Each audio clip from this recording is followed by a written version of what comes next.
하나님의 말씀은 신명기 14장 1절에서 21절까지의 말씀입니다. 우리 말씀 함께 봉독하겠습니다. 너희는 너희 하나님 여호와의 자녀이니 죽은 자를 위하여 자기 몸을 베지 말며 눈썹 사이 이마 위에 털을 밀지 말라. 너는 내 하나님 여호와의 성민이라. 여호와께서 지상 만민 중에서 너를 택하여 자기 기업의 백성으로 삼으셨느니라. 너는 가증한 것은 무엇이든지 먹지 말라. 너희가 먹을 만한 짐승은 이러하니 곧 소와 양과 염소와 사슴과 노루와 불그스름한 사슴과 산염소와 볼기가 흰 노루와 뿌리 긴 사슴과 사냥들이라. 짐승 중에 굽이 갈라져 쪽발도 되고 새김질도 하는 모든 것은 너희가 먹을 것이니라.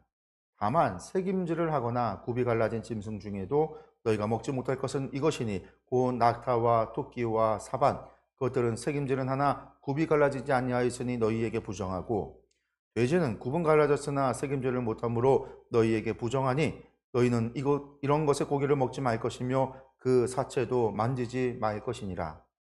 물에 있는 모든 것 중에서 이런 것은 너희가 먹을 것이니 지느러미와 비늘 있는 모든 것은 너희가 먹을 것이요 지느러미와 비늘이 없는 모든 것은 너희가 먹지 말지니 이는 너희에게 부정함이니라.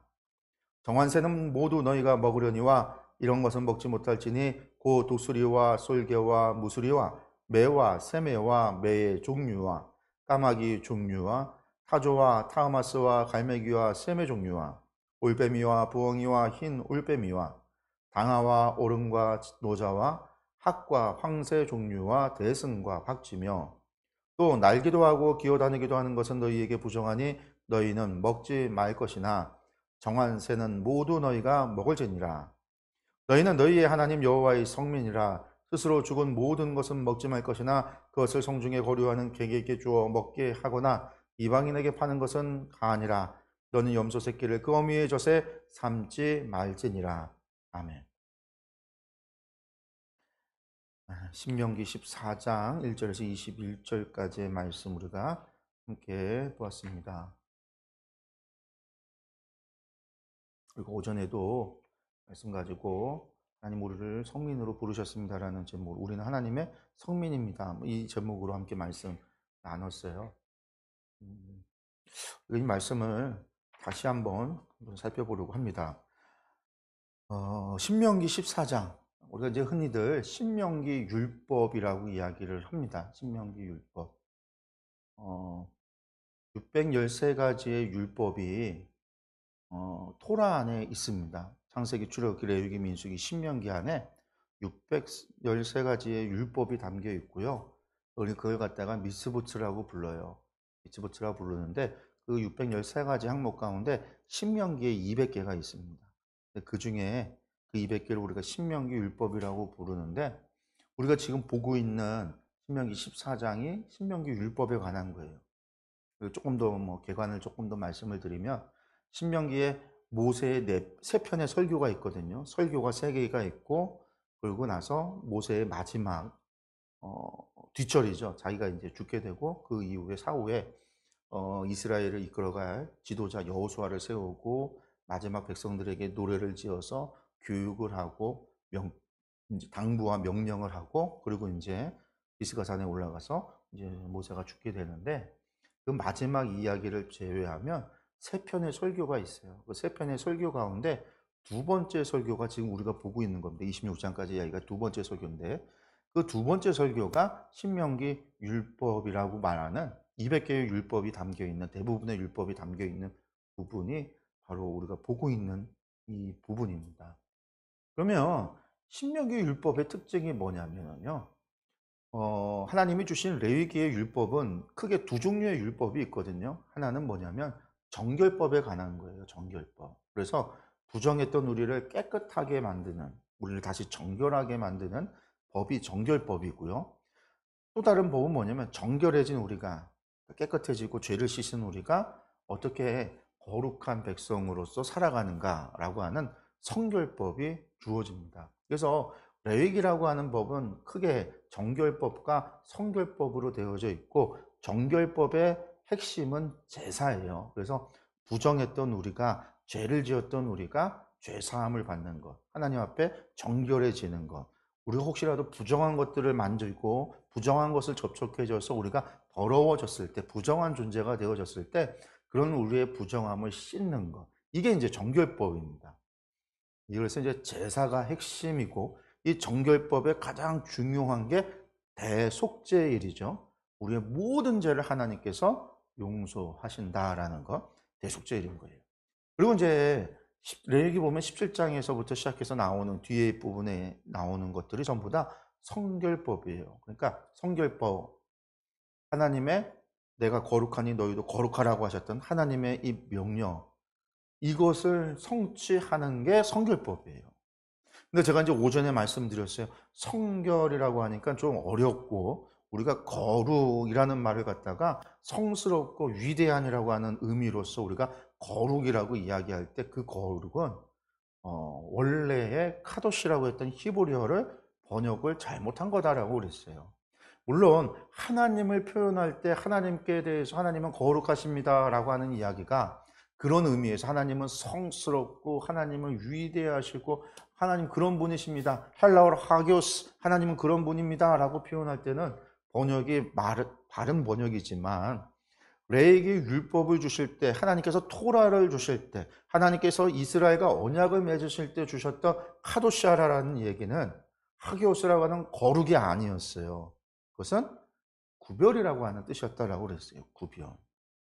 그래서 성결법이 아니라, 우리가 성결해지는 법이 아니라 우리가 세상에서 구별되어지는 법, 우리가 세상에서 구별되어져서 살아가는 법, 우리가 세상에서 구별될 수 있는 방법을 알려주는 것, 세상에서 무엇에 있어서는 우리가 그들과 세상과는 다른, 구별되어야 된다, 세상과 달라야 된다를 이야기한 법이 성결법인 거예요. 구별법인 거죠.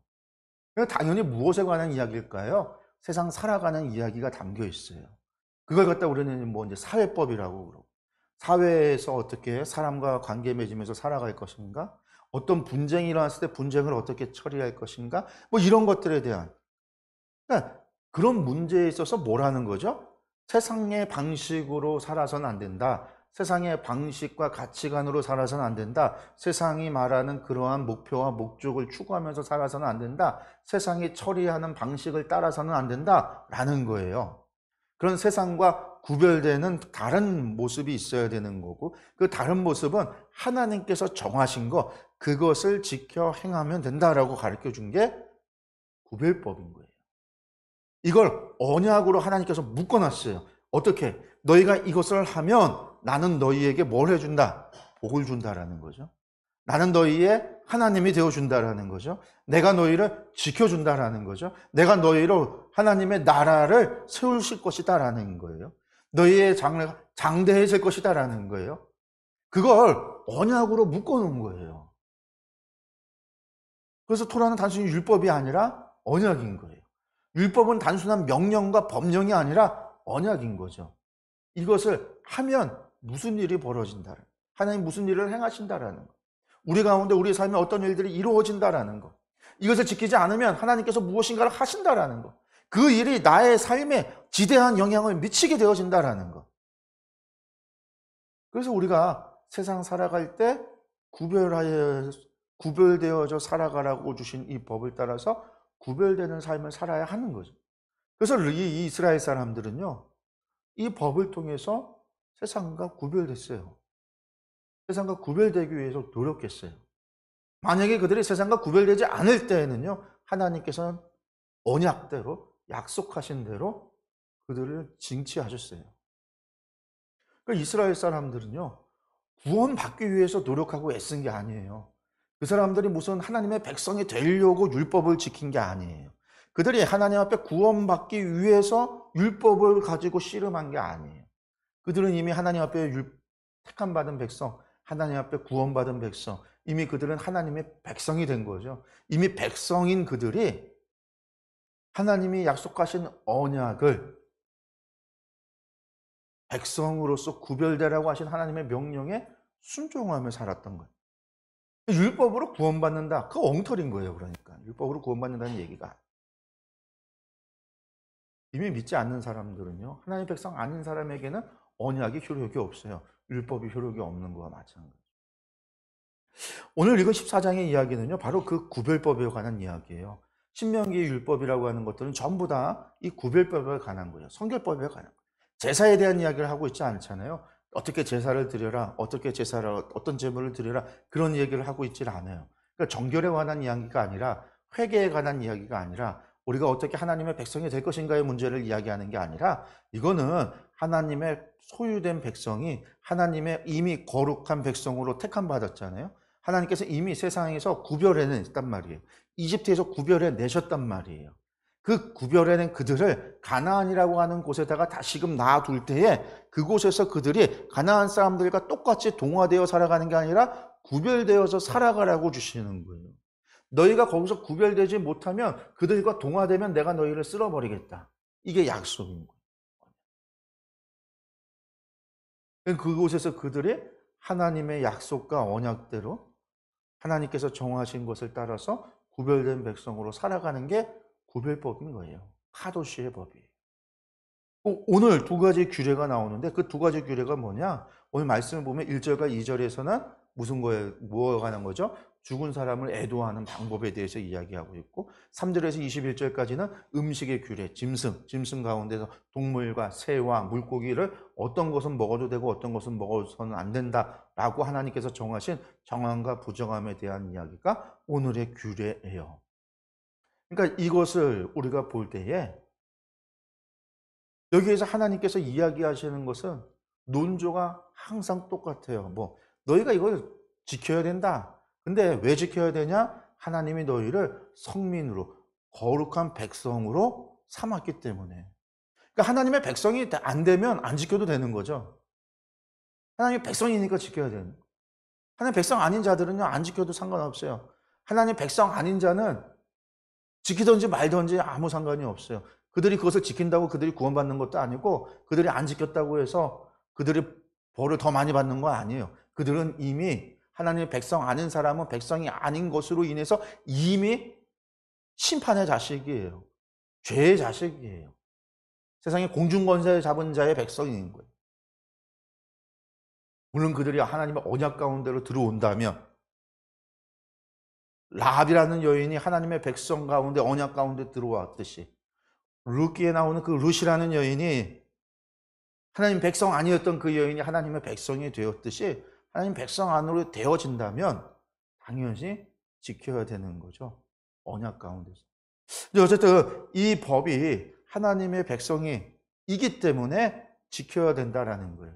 그 가운데 첫 번째는 애도하는 방법인데 애도하는 방법 오전에도 말씀드렸어요. 여기서 말씀하고 있는 자해를 하는 거나 머리를 다 빠박으로 미는 거 이것은 이집트나 가나안 사람들이 하던 풍습이었고 이것은 종교적인 의미가 담겨 있다라고 그랬어요.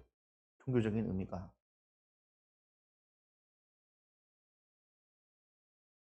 하나님은 그러한 것과 구별되어야 된다라는 거죠.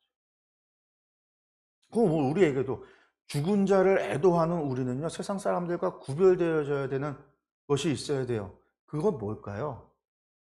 믿는 자의 죽음에 있어서는 우리는 기뻐해야 되죠. 왜? 하나님께 품으로 돌아갔으니. 그는 구원받았을 것이라는 확신이 믿는 자에게는 우리가 믿는 자의 죽음은 구원받았다라는 확증이고 하나님 나라에 들어가서 슬픔도 아픔도 고통도 없는 그곳에서 영원히 하나님과 함께할 것이라고 하는 그 얼마나 기쁜 순간이에요. 그럼 거기에서 우리는 기뻐할 수 있다라는. 반면에 우리는 믿음 없이 죽은 사람 앞에서는요 엄청난 애도와 슬픔과 후회를 해야 돼요. 어떤 후회? 우리가 복음을 전하지 못했다라고 하는 것을 가요. 단순히 사람이 죽고 다시 보지 못한다라는 것으로 슬퍼하고 애통해하는 게 아니라 그의 죽음을 넘어서서 내가 하나님 앞에 불순종함으로 말미암아 복음 전하지 못한 일에 대해서 안타까워해야 되고 죄책감을 가져야 되고 하나님 앞에 그것을 회개해야 되고 다시는 이런 일이 이루어지지 않게 하기 위해서 내 가족을, 내 친구를, 내 주변을 돌아보는 이것이 우리의 애도가 되어야 되죠. 죽음을 대하는 자세가 믿지 않는 사람들과 믿는 사람은 구별될 수밖에 없는 거예요. 하나님이 살아계심을 믿고 믿지 않으면요, 그 가치관이 다르기 때문에 행동은 다를 수밖에 없어요. 구별될 수밖에 없는 거예요. 세상 사람들의 방식으로 애통해야 하고 세상 방식 그대로 똑같이 하는 것을 하나님이 원하는 게 아니라 그런 죽음을 애도하는 방법에 있어서도 하나님의 백성이, 구별된 백성은 도대체 어떻게 해야 되는가를 이야기하는 거죠. 하나님을 믿느냐, 천국에 있는 일을 믿느냐, 안 믿느냐에 따라서 달라질 수밖에. 하나님을 믿는 사람이 가족에게, 내 지인에게 복음을 전하지 않는 이유는 한 가지예요.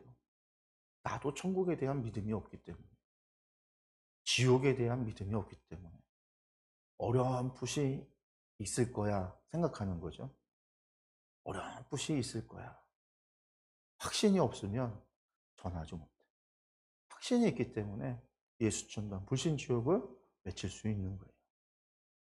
그러니까 죽음 앞에서 우리를 돌아볼 수밖에 없는 거죠. 믿는 사람. 그리고 두 번째, 3절에서 21절까지는 음식에 관한 규례예요. 왜 하나님께서 음식으로 규례를 만들었을까요? 우리가 이거 고민해 봐야 돼요. 왜 먹는 것을 부정하다, 부정하지 않다로 나눴을까? 오전에도 잠깐 말씀드렸지만요, 짐승이 부정한 게 아니에요. 여기서 말하는 먹어서는 안 되는 짐승 가운데 돼지가 있잖아요. 돼지고기 제가 정말 좋아하는데 돼지가 부정한 게 아니에요. 원래 부정한 규례, 정결법에 따라서 부정한 것은요, 내가 접촉하기만 해도 부정하게 돼요. 만약에 이게 부정한 것이라고 하면은요, 내가 부정한 것을 만지면 나도 부정해져요. 내가 부정해지면 정결례를 통해서 정결함을 받아야만 돼요. 부정한 짐승을 내가 만졌다. 그러니까 시체 같은 걸 내가 부정한 시체는 다 부정해요. 어떤 종류건 내가 부모님이 돌아가셨어도 부모님이 돌아가신 시체를 염을 위해서 만졌다. 그러면 부정하기 때문에 정결례식을 반드시 장례를 치르고 정결례식을 해야 돼요. 모든 시체는 부정해요. 그러나 모든 짐승도 시체는 부정하지만 살아있는 것은 부정한 게 아니에요. 오늘 말씀에도 오전에도 말씀드렸지만 먹지 말라, 그것이 부정하다라고 이야기하실 때 하나님이 말씀하시는 바는 이것이 동물이 돼지가 부정하니까 너희가 돼지를 만지면 너희도 부정하게 되는 거야. 그런 부정한 음식을, 부정한 짐승을 먹으면 너희가 부정해지는 거야. 이런 의미가 아니라는 거예요. 내가 먹지 말라 한 것을 너희가 먹는 불순종하는 행위가 부정한 거예요. 그래서 만지지도 말라라는 얘기를 안 해요. 그래서 물론 오늘날 유대인들은요, 돼지를 부정하다라고 여겨서 만지지 않아요. 돼지 고기가 놓여있던 접시, 부정한 접시이기 때문에 쓰지 않아요. 그래서 그들은요, 아침에 먹는 접시, 점심에 활용하는 접시, 저녁에 접시가 다 달라요. 왜? 아침에 먹는 음식, 저녁에 먹는 음식이 다르기 때문에. 오늘 보면은요, 21절에 그 얘기가 나오죠. 신명기 21절에 맨 마지막에 염소 새끼를 그 어미의 젖에 삼지 말라.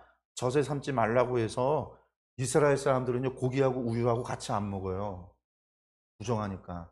아침에는 우유, 버터 제품이 나오는데 저녁에는요, 고기가 나오기 때문에 반드시 저녁에는 고기가 나오고 아침에는 고기가 안 나와요. 왜? 아침에는 우유와 버터만 나와요. 같이 넣으면 안 되니까. 우리가 먹어버리면 뱃속에서 젖에 고기가 뒤섞이잖아요. 그러니까 안 된다. 못하게 해요. 부정해진다고. 아침에 먹는 것과 저녁에 먹는 음식이 다르고 아침에 사용하는 접시와 저녁에 사용하는 접시가 달라요. 왜? 같은 접시에 같은 걸 더 놔두면 부정해지니까. 접촉하면 부정해지니까요.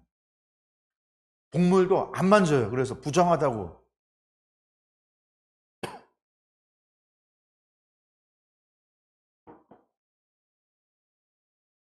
무슬림도 같은 생각이죠. 같이 그래요. 중국에 가서 무슬림 있는 지역에 가면은요, 무슬림들이 그것을 아주 따지는 전통 그런 보수 그런 사람들은요, 우리 중국 사람들, 한국 사람들, 외국인들, 돼지고기를 먹는 사람들이 버스에 앉으면 그들이 뒤쪽에 있으면 뒤쪽으로 안 가요. 접촉하면 안 되니까. 그 정도로 따져요. 그런데 성경은 그렇게 얘기를 하지 않았단 말이에요. 만지는 것을 부정하다고 안 해요. 살아있는 건 부정한 게 아니에요. 그래서 만지지도 말라고 하지 않은 거예요. 만질 수 있어요. 키울 수도 있어요. 먹지 말라라고 하는 것이 부정한 거예요. 하나님의 명령을 어기는 게 부정한 거예요. 동물 자체가, 짐승 자체가 부정한 게 아니라, 그래서 낙타에 짐을 싣고 키우고 그렇게 가축으로 키우고 운송수단으로 사용하는 거예요. 물고기를 잡아서 비늘 없는 건 다시 풀어줘요. 다 날려줘요. 다 그물에서 빼서 던져줘요. 만지는 거예요. 뿐만 아니라 맨 마지막에 뭐가 나와요? 스스로 죽은 것은 먹지 말라. 근데 뭐 하래요? 부정하니까 먹지 말라고 하지만 이방인에게는, 개개개는요, 나눠줄 수도 있고 먹일 수도 있고 팔 수도 있다라는 거예요. 팔기 위해서 내가 만져야죠. 요리를 만들어야 되죠. 그래도 그건 부정한 게 아니에요. 그러니까 접촉을 통해서 이루어지는 게 아니라는 거예요. 짐승 자체가 부정한 게 아니라는 거예요. 하나님께서 정하신 것을 어기는 게 죄인 거지. 선악을 알게 하는 과일 자체가 문제가 있는 게 아니라 그것을 먹지 말라고 하셨던, 먹으면 죽으리라고 했던 약속이, 언약이 담겨 있는 그것을 어긴 것이 죄인 거지. 정하고 부정함이 음식에서 오는 게 아니라 하나님께서 정하신 것을 어기는 게 부정하게 되는 거고, 그것을 지켜 행하는 게 정함을 지킨다라는 거예요. 구별이 그렇게 이루어진다라는 거예요. 근데 왜 하나님이 음식으로 그것을 구별하라고 했을까? 음식은요, 오늘날 우리는 하루 세 끼를 먹죠. 옛날 사람들, 이스라엘 사람들, 옛날 사람들 하루에 두 끼를 먹었어요. 어떤 사람은 하루에 한 끼를 먹기도 했어요. 하루에 세 끼를 먹는 거는요, 오늘날 현대 시기의 얘기지, 과거에는 그렇지 않았어요. 우리나라 사람들, 옛날에 농사 짓는 사람들 하루에 다섯 끼도 먹었잖아요. 아침 먹고, 아침과 점심 사이에 찬을 먹고, 점심 먹고, 점심과 저녁 사이에 찬을 먹고, 저녁 먹고, 일하는 사람들은 많이 먹어야지 일을 할 수 있으니까 하루에 다섯 끼를 먹는 게 정식 다섯 끼를 먹고 살기도 했단 말이에요. 많이 먹었단 말이에요. 그런데 하나님은요, 그 구별을 통해서 그 모든 매 끼마다, 먹을 때마다 하나님의 구별되라고 하셨던 하나님의 말씀을 기억하고 나는 구별되어졌음을 증명해내야 되는 거예요. 내가 순종함으로. 세상 사람들하고도 나는 구별된 사람이야, 나도 스스로 나는 구별되어진 거야 라고 하는 것을 나타내고 교육하고 내가 스스로 되새김질하고, 그렇게 해서 나는 구별되어졌음을, 나는 구별된 삶을 살아야 한다라는 것을, 나는 그렇게 구별된 삶을 살아가고 있다라는 것을 체험하도록 한 거예요. 그렇게 살아가라고 한 거예요. 1년에 한 번 절기 때만 그런 걸 느끼는 게 아니라 매일 순간에, 매번 밥을 먹을 때. 우리가 신명기에 쉐마라는 게 있죠. 테필림이라는 관을 쓰고 가죽끈에다가 이렇게 끈을 묶고 또 옷에 수술단을 달고. 그런데 그것을 왜 하라고 했어요? 우리 여호와는 오직 유일하신 하나님이시니 너는 마음을 다하고 뜻을 다하고 힘을 다하고 정성을 다해서 하나님을 사랑하라. 그런데 이것을 왜 써갖고 왜 그걸 하라고 했을까? 몸에 치장을 하고 내가 입는 옷조차도요, 세상 사람들과 구별되는 거예요. 그렇게 해서 내가 그러고 있으면, 아, 저 사람은 어떤 사람이에요? 이스라엘 사람이구나. 아, 저 사람은 하나님의 백성이구나. 저 사람은 하나님을 섬기는 사람이구나. 남이 내가 누군지를 알게 할 뿐만 아니라, 그래서 나는 어디에 있든지 사람들 사이에서 눈에 띌 수밖에 없는 존재. 사람들의 관심을 받을 수밖에 없는 존재. 그리고 중요한 건 그래서 뭐 하라는 거예요. 베드로 사도가 뭐였죠? 주의 복음을 전하기 위해서 그렇게 택함 받았다. 그렇게 구별되어졌다라고 이야기를 하는 거예요. 하나님이 세상에서 이스라엘을 왜 구별시켰는가? 왜 이집트에서 택하여 불러서 하나님의 소유로 구별시켰는가? 구별되어짐으로 말미암아 하나님을 증거하도록, 제사장 나라 삼아서 이 땅에 하나님의 살아계심을 알리도록, 이 땅에 하나님 여호와를 알리도록 했다라는 거예요. 구별됐다라는 거예요. 그것을 베드로는 분명하게 이야기해요. 우리는 택하신 족속이요, 왕 같은 제사장이요. 하나님께서 우리를 부르신 이유가 뭐라고요? 복음을 전하기 위함이에요. 우리가 이 사실을, 우리가 이것을 알아야지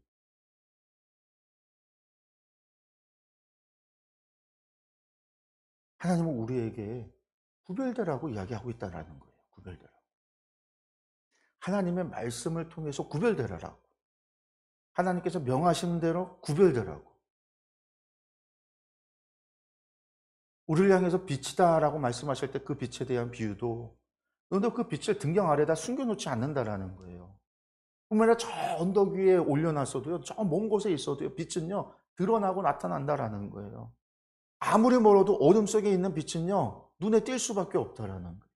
하나님의 백성은요 결코 숨겨질 수도 없고요, 감추어질 수도 없고요, 안 보일 수가 없다라는 거예요. 그래서 세상이 우리를 봤을 때 하나님의 백성이다라는 것을, 그래서 빛에 이 어두움을 비추는 빛이 되어서 사람들을 어디로 인도해요? 빛으로 인도하는, 안내할 수 있는 그런 존재가 우리라는 거예요. 그 빛은 누구야? 하나님, 예수 그리스도. 그 복음의 빛으로 인도할 수 있는. 그래서 기독교인이 듣지 말아야 될 말이 있습니다. 기독교인을 향해서 가장 큰 욕이 있어요. 그게 뭔지 아세요? 너도 교회 다녀? 기독교인이요 절대 성도가 듣지 말아야 되는 말이 그거예요. 야, 너도 교회 다녀? 몰랐다. 만약에 우리가 내 친구나 내 주변의 사람들한테 당신도 교회 다녀요? 몰랐네요. 이런 소리를 듣는다라고 한다면 그 이전까지의 삶이 잘못 산 삶이에요. 교회 다니는구나. 이게 칭찬이에요. 교회 다녔구나. 어쩐지.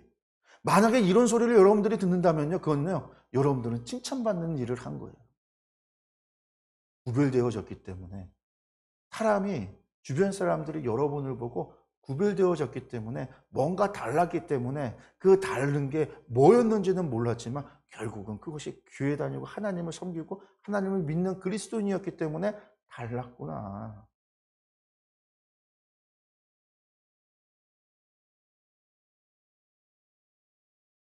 물론 우리가 율법을 폐하여 없앴, 너무 많아요. 예수 그리스도 안에서 폐하여 없어진 것도 있고 완성된 것도 있어요. 그러면서 치면 우리가 율법을 다 무시해 버렸어요. 복음이라고 하는 것 아래에서 교회가, 우리 성도들이 율법을 무시하고 살아요. 그러니까 세상과 구별되는 거에 대해서 노력하지 않는 거죠. 하나님과의 언약의 관계에 있어서 고민이 없는 거예요.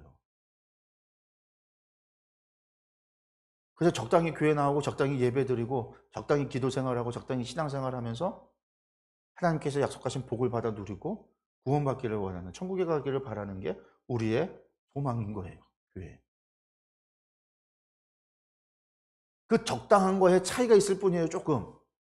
모든 예배에 빠지지 않는 사람, 주일 예배나 수요 예배 정도만 참석하는 사람, 주일 예배만 나오는 사람, 주일 예배도 일 있으면 빠지고 그냥 인터넷으로 보고 하는 사람, 교회도 싫으니까 나 혼자 예배 드릴래 하는 사람 정도의 차이가 있을 뿐이고,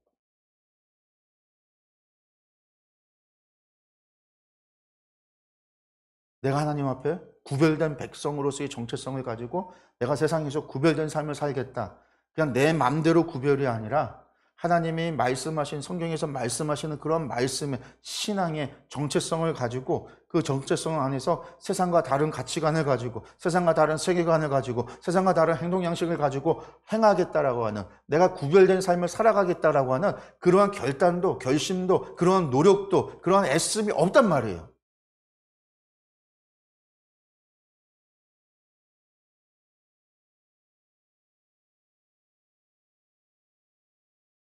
적당히 하다가 나중에 죽어서 천국 가는 걸 구원이라고 생각하는. 아니, 우리는 하나님께서 우리를 택하여 부르셨다라고, 이미 구원받은 하나님의 백성이다라는 사실이 없어요, 정체성이. 그러니까 내가 지금 구별되어야 되겠다, 하나님의 백성답게 살아가겠다라는 마음이 안 생기는 거죠. 나는 세상에 속해서 누릴 건 누리고 다 하다가 적당히 살다가 죽기 전에 정말 솔로몬처럼 회개하고 헛되고 모든 것이 헛되다라는 그런 신앙의 고백을 남기고 멋있게 천국에서 하나님과 살아가는, 그런 것들을 꿈꾸는 이런 잘못된 엉터리 신앙이 우리 가운데 너무 만연한 거예요, 교회 가운데.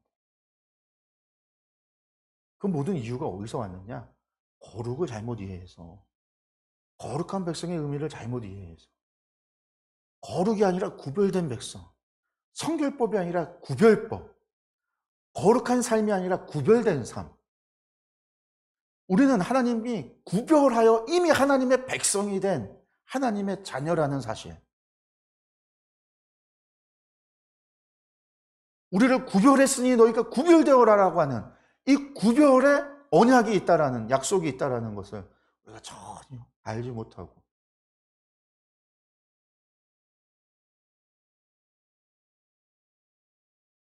여러분들, 이것이 우리가 오늘 주의 말씀을 통해서 다시금 생각해야 되는 부분이에요. 아, 하나님 우리를 구별된 백성으로 불렀다. 하나님 나를 세상에서 택해서 구별시키셨다. 저 세상에 다 똑같은 죄인들 가운데, 세상에 속해 있었던 그들 가운데서 하나님이 나를 찍어서, 나를 택해서 하나님의 소유로 삼으셨다. 이스라엘을 이집트에서 구원하여 출애굽시켰던 것처럼 세상에서 우리를 택하여 출세상시키셨다라는 거예요. 이스라엘 사람들이 어린 양을 잡고 유월절을 통해서 자신의 생명의 핏값을, 장자의 핏값을 하나님 앞에 주고 대속하고 나왔듯이, 하나님 우리를 예수 그리스도의 핏값으로 대신하여서 세상에서 우리를 구원해서 하나님의 소유로 구별된 백성으로 부르셨다라는 것, 세우셨다라는 것. 왜? 저 어둠에 빛을 비추기 위해서.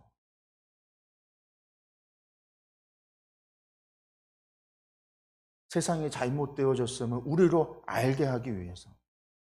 세상에서 구별된 우리를 통해서 이 세상을 변화시키기 위해서.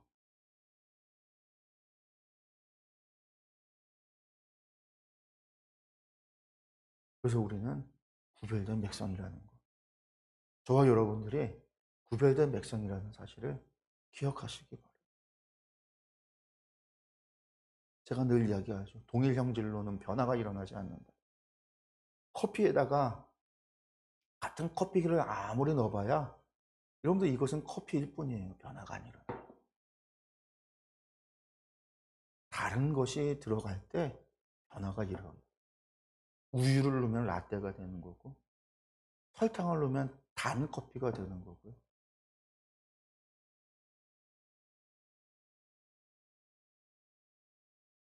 카라멜 시럽을 넣으면 카라멜 마키아토가 되는 거고. 세상을 바꾸려면 구별된 것이 가야 돼요. 하나님은 우리를 구별하여 부르셨습니다. 구별된 백성, 이 땅을 변화시키기. 우리가 이 사실을 기억하고 우리가 구별된 백성이 되길 원합니다. 우리가 우리의 지인들을 통해서, 아, 너 교회 다녔었구나, 그래서 네가 그랬구나 라고 하는 소리를 듣는, 너도 교회 다녔어? 라는 말을 듣지 않고, 아, 그래, 네가 교회 다녔구나, 그래서 너는 다르구나 라는 칭찬을 듣는, 하나님 기뻐하시는 그 소리를 듣는 저와 여러분들이 되기를 간절히 소망합니다. 기도하겠습니다.